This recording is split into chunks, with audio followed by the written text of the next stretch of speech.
So ఈ అంతర్జాతీయ మహిళా దినోత్సవం రోజుని మన స్కూల్లో సైన్స్ ఫేర్ కూడా కండక్ట్ చేయడం జరిగింది. మహిళలందరికీ కూడా అంతర్జాతీయ మహిళా దినోత్సవ శుభాకాంక్షలు. అసలు ఈ అంతర్జాతీయ మహిళా దినోత్సవం అంటే ఏంటి, అసలు ఆ రోజున ఏం చేస్తారనేది నేను ఒకసారి చెప్తానండి. దయచేసి అందరూ కూడా వినండి.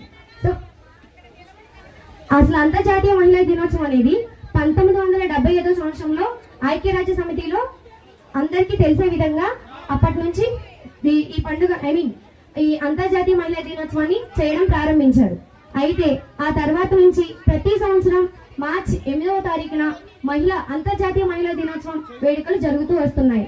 అయితే ఈ మహిళా దినోత్సవం రోజున అసలు ముఖ్య ఉద్దేశం ఏంటంటే స్త్రీలను అంటే మహిళను గౌరవించడం.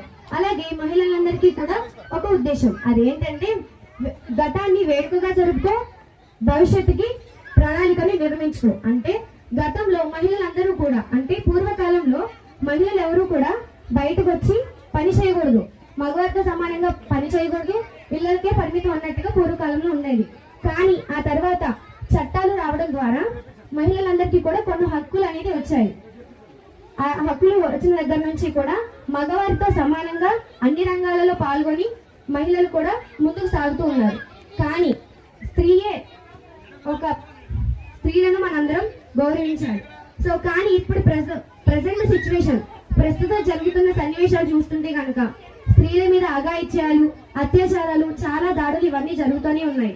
సో ఇవన్నీ ఎప్పుడు కూడా మన స్త్రీలను గౌరవించాలి, ఎప్పుడు కూడా అగౌరవించకూడదు. ఓకేనా మై డియర్ పేరెంట్స్ ఇక్కడికి చాలా మంది వచ్చారు కదండి.